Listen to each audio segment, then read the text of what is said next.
हैं। ठीक ठीक, मैं लौट रहा हूं सर, रोक रहा हूं क्योंकि कुछ डेटा सामने आ रहा है, वो दर्शकों को बता देते हैं कि क्या इस वक्त स्थितियां बन रही हैं, क्योंकि वो पूरी तैयारी न्यूज स्टेट ने की है। दर्शकों को ये देखिए, ये पैराशूट मध्य प्रदेश के रण में 42 सीटों का रिजल्ट लेकर आ गया है हमारे सामने, जिसमें 32 पर इस वक्त बढ़त दिख रही है। यहां पर बीजेपी को और कांग्रेस को बढ़त दिख रही है 10 पे। तो मध्य प्रदेश के रण में अभी अदर्स की जो स्थिति है वो खाता नहीं खुल पाया है।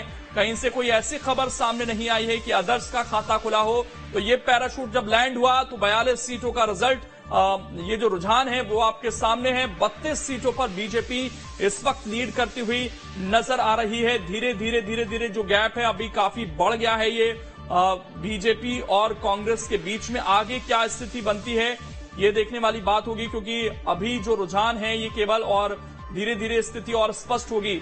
ये बीजेपी 32 और कांग्रेस 10 पर फिलहाल आगे चल रही है।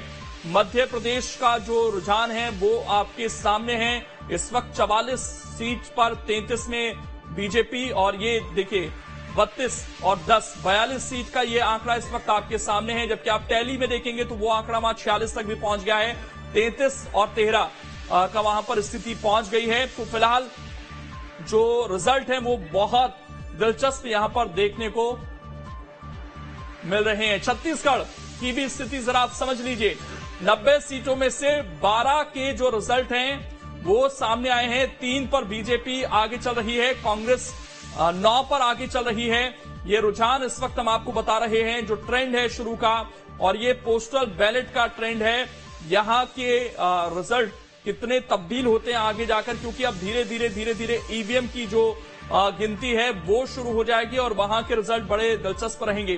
फिलहाल छत्तीसगढ़ में कांग्रेस लीड करती हुई नजर आ रही है, और संभागवार भी आप देख सकते हैं मध्य भारत की क्या स्थिति है। 36 सीट में से 14 का रुझान है, बीजेपी 11 पर आगे यहां पर चल रही है। 35 पर फिलहाल बढ़त हो गई है मध्य प्रदेश में, और छत्तीसगढ़ में भी जो अब रुझान है देखिए और बढ़ गए हैं। अगर मैं टैली पर गौर कर रहा हूं तो वहां पर और ज्यादा भी रिजल्ट दिख रहे हैं। मध्य प्रदेश की बुधनी सीट से सीएम शिवराज सिंह चौहान फिलहाल आगे हैं। इंदौर एक सीट से कैलाश विजयवर्गीय आगे हैं। ये बड़े चेहरों की अपडेट भी आपको दे देते हैं। दिल्ली से नरेंद्र सिंह तोमर फिलहाल आगे चल रहे हैं। मध्य प्रदेश की राउत सीट से जीतू पटवारी पीछे हैं फिलहाल, और एमपी की बुधनी सीट से सीएम शिवराज सिंह चौहान फिलहाल आगे चल रहे हैं। इंदौर एक सीट से कैलाश विजयवर्गीय आगे चल रहे हैं इस वक्त। दिल्ली से नरेंद्र सिंह तोमर, ये बड़े चेहरे हैं, उनका अपडेट इस वक्त आपको दे रहे हैं। जीतू पटवारी के लिए खबर अच्छी नहीं, क्योंकि फिलहाल वो पीछे चल रहे हैं। हालांकि अभी तो बहुत कम डिफरेंस होगा, हो सकता है कि एक राउंड के बाद ये स्थितियां बदल जाएं, लेकिन कैलाश विजयवर्गीय फिलहाल आगे दिख रहे हैं। दिल्ली सीट पर नरेंद्र सिंह तोमर, जो कि बताया जा रहा था तोमर वर्सेस तोमर की लड़ाई है वहां पर, और साथ में जो अन्य हैं वो भी वहां पर मुकाबला दे रहे थे, लेकिन फिलहाल तो कोई मुश्किल उनको नजर नहीं आ रही। और सीएम शिवराज सिंह चौहान भी फिलहाल आगे चलते हुए नजर आ रहे हैं। ये बड़ी खबर इस वक्त आपको बता रहे हैं हम। और रायपुर में डाक मत पत्रों की गिनती पूरी हो गई है, ये भी अपडेट इस वक्त आपको दे दे। शुरुआती रुझानों में कांग्रेस यहां पर आगे है। डाक मत पत्रों की गिनती की खबरें अब सामने आने लग गई हैं। 7 सीटों पर कांग्रेस आगे चल रही है। रायपुर में डाक मत पत्रों की गिनती शुरू हो गई। टैली पर अगर आप नजर घुमाएंगे तो वहां पर 22-2 इस वक्त आपको स्थिति दिखेगी। 22 सीटों पर कांग्रेस आगे है, बीजेपी 2 सीटों पर इस वक्त आगे है। तो जो लीड है लगातार वहां पर बनी हुई है। 24 सीटों का जो रुझान है वो सामने आ चुका है। मध्य प्रदेश में कांग्रेस अब धीरे धीरे आगे बढ़ती हुई 13 पर पहुंच गई है, और रायपुर में 7 सीटों पर कांग्रेस आगे चल रही है। वहां पर जो डाक मत पत्रों की गिनती है वो समाप्त हो चुकी है। शुरुआती रुझानों में कांग्रेस फिलहाल आगे निकल रही है। वहां पर 7 सीटों पर कांग्रेस इस वक्त आगे चल रही है। रायपुर में डाक मत पत्रों की जो गिनती है वो अब पूरी हो चुकी है। जो ईवीएम से गिनती है वो अब वहां पर शुरू होगी। मध्य प्रदेश में कांटे की टक्कर इस वक्त आपको बता दें, लाहौर से कांग्रेस से गोविंद सिंह आगे चल रहे हैं। नेता प्रतिपक्ष छिंदवाड़ा से कमलनाथ इस वक्त आगे चल रहे हैं। बालाघाट से गौरी शंकर बिसेन आगे हैं, और सांवेर से तुलसी सिलावट आगे हैं। तो जो तमाम बड़े चेहरे थे फिलहाल उनकी सीट कम से कम फंसी हुई मध्य प्रदेश में तो नजर नहीं आ रही है। केवल जीतू पटवारी की उस सीट को अगर हम छोड़ दें, जीतू पटवारी जो इस वक्त पीछे चल रहे हैं। छिंदवाड़ा में कमलनाथ आगे हैं, बालाघाट से गौरीशंकर बिसेन आगे हैं, और सांवेर से तुलसी सिलावट इस वक्त आगे चल रहे हैं। तो ये जानकारियां इस वक्त आपको दे रहे हैं। मध्य प्रदेश में जो इस वक्त खबरें सामने आ रही हैं वो लगातार आपको हम बता रहे हैं इस वक्त। और यहां पर जो लीड है इस वक्त बड़े नेताओं की वो दिख रही है कि क्या स्थितियां बन रही हैं यहां पर। और रायपुर की 7 सीटों पर 6211 पोस्टल मत जो थे उनकी गिनती पूरी हो गई है और सबसे ज्यादा रायपुर दक्षिण में 1242 मत थे वहां पर। लेकिन बड़े चेहरों की स्थिति भी आपको इस वक्त हम बता रहे हैं और बालाघाट से गौरी शंकर बिसेन आगे चल रहे हैं। ये कुछ और ग्राफिक्स के जरिए आप स्थिति को समझिए। नहीं है, मैं बहुत कॉन्फिडेंट हूँ। मुझे मध्य प्रदेश के मतदाताओं पर पूरा विश्वास है। मैं ये सीटें वीटे में नहीं जाता, मैं मतदाताओं पर जाता हूँ। तो सीट पर नहीं जाते, मतदाताओं पर जाते हैं, ये कहना है कमलनाथ का। कॉन्फिडेंट दिख रहे हैं, उनका कहना है कि जीत हमारी होगी। हालांकि शुरुआती रुझान में जरूर थोड़े से पछड़ते हुए नजर आ रहे हैं, लेकिन उनका ये कहना है कि वो जीत रहे हैं। ये इस वक्त हम तस्वीरें आपको दिखा रहे हैं, क्या स्थितियां बनती हुई नजर आ रही हैं मध्य प्रदेश में। ये छत्तीसगढ़ की भी स्थिति आप जरा देख लीजिए। 24 सीटों में से इस वक्त कांग्रेस 22 पर लीड करती हुई वहां पर नजर आ रही है। तो ये बहुत इंपॉर्टेंट हो जाता है क्योंकि लगातार जो कांग्रेस है वो छत्तीसगढ़ में लीड कर रही है और एक तरह से जो सरकारी कर्मचारी या जिन्होंने भी पोस्टल बैलेट का इस्तेमाल किया, चाहे वो बुजुर्ग हों, उनको वहां पर फिलहाल मजबूत स्थिति दिख रही है। प्रगति हमारे साथ विधानसभा से ही सीधे जुड़ी हुई है। प्रगति, बड़ा दिलचस्प मुकाबला, बड़े नेता इस वक्त फंसते हुए बेशक नजर नहीं आ रहे, लेकिन कांग्रेस अभी शुरुआती रुझानों में थोड़ी पिछड़ती नजर आ रही है मध्य प्रदेश में।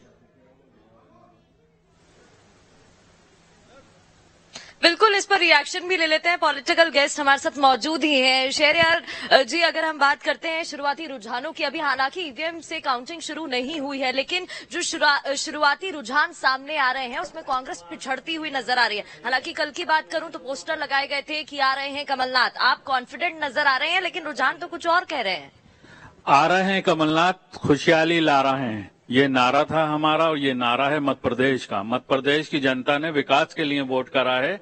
ये अभी जो बैलेट पेपर की जो नैरो मार्जिन से ये दिखा रहे हैं आप बढ़त बीजेपी की, ये आप देखेंगे कि 9:30-10 बजे तक जाते जाते ये बीजेपी मध्य प्रदेश से धूल की तरह उड़ जाएगी और मध्य प्रदेश में कमलनाथ जी के वचनों की और उनके विश्वास की, उनके विकास की जनता ने जो आशीर्वाद दिया है उसकी आंधी में भाजपा मध्य प्रदेश से रवाना होना तय है। बिल्कुल, चलिए आपसे जान लेती हूँ। राम दांगोरी जी, आप जरा बताइएगा, अगर हम बात करते हैं तमाम दौरों की, रैलियों की, मध्य भारत क्षेत्र की मैं बात करती हूँ, जहां पर देखा गया बीजेपी का गढ़ है, लेकिन 2018 की बात करते हैं तो चौंकाने वाले जो आंकड़े थे वो निकलकर सामने आए और कांग्रेस ने कई उन सीटों में सेंध मारी जो बीजेपी की थी। कितने कॉन्फिडेंट नजर आ रहे हैं? फिलहाल रुझानों में तो आ गया, लेकिन स्थिति बदल सकती है। देखिए, 2018 में जो स्थिति थी उसमें 11 सीटें ऐसी हम लोग हारे थे जो 1000 के अंदर के अंतर से हारे थे। उस समय कांटे की टक्कर थी। 10 सीटें और ऐसी थी जो 2000 के अंतर से हम लोग हारे हैं।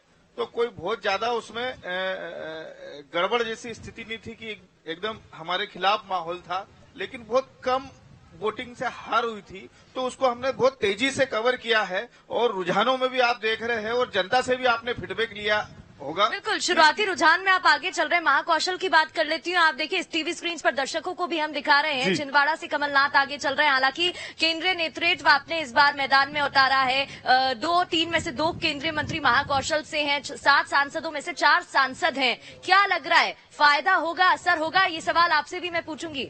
निश्चित रूप से फायदा होगा, क्योंकि Bharatiya Janata party cadre based जो ऑर्गेनाइजेशन है और हम लोग रणनीति के साथ में चुनाव में उतरे। आप देख रहे होंगे कि 160 से ज्यादा सभाएं सिर्फ हमारे शिवराज सिंह चौहान जी ने करी है, बीडी शर्मा जी ने 55 से ज्यादा सभाएं करी है, सिंधिया जी ने सभाएं करी। पूरा केंद्रीय नेतृत्व यहाँ पर उतर गया था और स्टेट का भी जो नेतृत्व था, पूरी लीडरशिप थी, वो ग्राउंड पर जा करके पार्टी का प्रचार कर रही थी। अपनी रणनीति के अंतर्गत हमने काम करा है और जनता ने भी जो फीडबैक दिया है वोटिंग के बाद में, वो भारतीय जनता पार्टी के पक्ष में दिया है। और हमारी जो जन कल्याणकारी योजनाएं थी, निश्चित रूप से 1 बजे तक हमारी सरकार की पूरी संभावनाएं दिख जाएगी और भारतीय जनता पार्टी की सरकार पुनः बन रही है। 1-1:30 बजे तक स्थिति साफ हो जाएगी। आप जरा बताइएगा, क्योंकि देखिए केंद्रीय नेतृत्व इस बार बीजेपी ने उतार दिया है, कैसे देख रहे हैं? कहीं थोड़ा बहुत इसका असर देखने को मिलेगा या ज्यादा असर देखने को मिलेगा? देखिए, जब देश मणिपुर जैसे विभत्स घटना से गुजर रहा था तो गृह मंत्री अमित शाह मध्य प्रदेश और छत्तीसगढ़ की फेरियां लगा रहे थे। नरेंद्र मोदी जी को शिवराज जी पे भरोसा नहीं था तो उन्होंने उनका नाम लेने तक गवारा नहीं करा। 18-19 साल के एक मुख्यमंत्री को पीछे करके अगर सेंटर लीडरशिप यहां आकर चुनाव को हाईजैक करती है तो मध्य प्रदेश की जनता ने यही जवाब दिया है कि 19 साल आपने हमको शिवराज सिंह थोप के रखा और ये चुनाव में उस चेहरे को यहां से नाराज कर दिया है।